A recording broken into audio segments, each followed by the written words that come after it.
Hi, my name is Sophia Aronoff. I'm currently a sports medicine 3 student, and for my fourth project, I decided to research the placebo effect.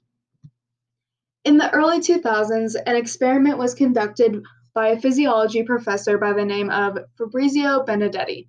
He took a group of people all in pain and split them in half. Half of the group received morphine to deal with their pain, and the other half received saline.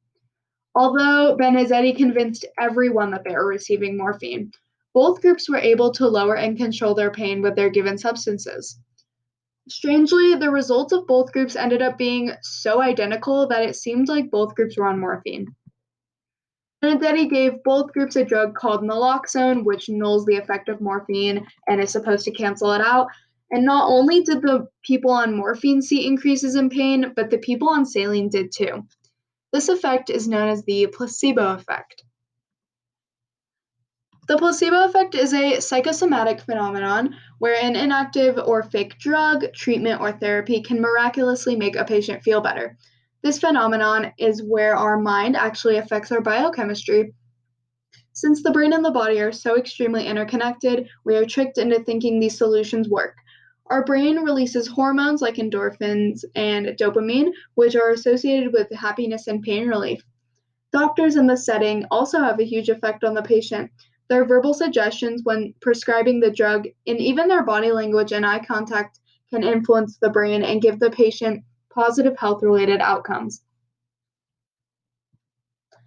A placebo can take many forms. The first form is a sugar pill, which can also contain starch, and it can also take the form of a capsule.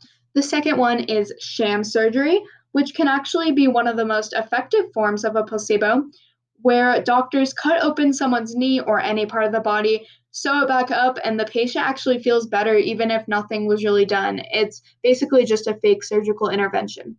And the third form is saline solution, which is just injected into the body.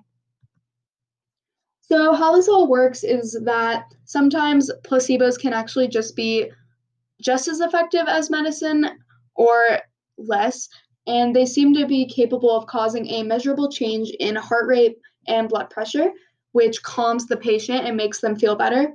When we take a placebo, our mind can actually release endorphins, as I mentioned earlier, and these can fight all kinds of pain and lead to other healing effects, adding to the power of a placebo. Some verbal suggestions, such as this is going to make you feel better by a doctor, makes the patient think that their pain is really going to go away. It makes them feel cared for and safer. The brain can be influenced and experience health related outcomes with these simple cues from a doctor.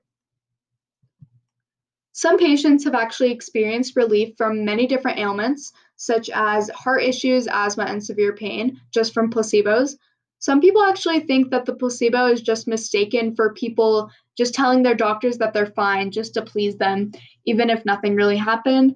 And although if a person believes a treatment is real, their expectations of recovery trigger psychological factors, as we discussed before.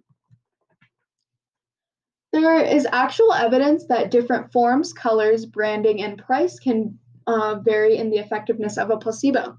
Research has determined that a more expensive version of a placebo can actually be more effective than a cheaper one, and more dramatic placebos, such as injections of saline, can actually work better than pills.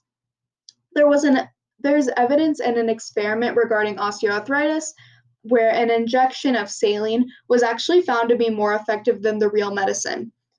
Regarding color, it was conducted that blue pills can actually have a more sedative effect than pink ones, depending on the condition that you're treating. Most people also connect this to the fact that we are traditionally associating blue with the feeling of calmness or sleep, and pink more with alertness and anger. Yellow can also be associated with depression, red and pink pills can be associated with pain, and blue with sleep.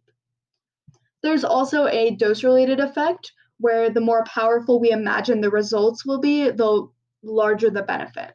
This means that that two capsules can actually produce more effect than one, or four may produce more effect than two. So something really interesting is that a placebo can actually have a lesser known effect called the nocebo effect.